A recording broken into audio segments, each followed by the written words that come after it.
আসসালামু আলাইকুম, welcome to my video. তো আজকে হচ্ছে আমি দেখাবো আফটার ঈদ ডে 2।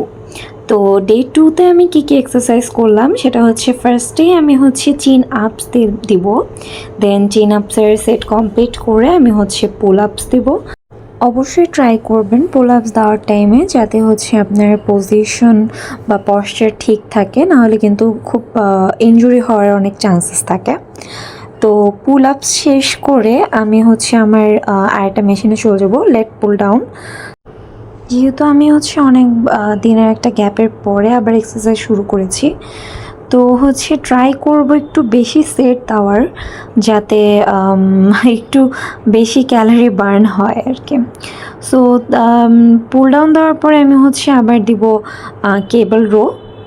তো যেহেতু একটা লম্বা ছুটির পরে আমি আবার এক্সারসাইজ শুরু করেছি, তো চেষ্টা করব হচ্ছে ডাম্বেল দিয়েও কিছু এক্সারসাইজ করার। ডাম্বেল দিয়ে আপনার ব্যাকের কিছু একটা এক্সারসাইজ দিব। তো এটা দিয়ে তারপর একটা বেলের এক্সারসাইজ দিব। তো এটা দিয়ে আমি হচ্ছে আজকের জন্য এক্সারসাইজ কমপ্লিট করছি। Thanks for watching.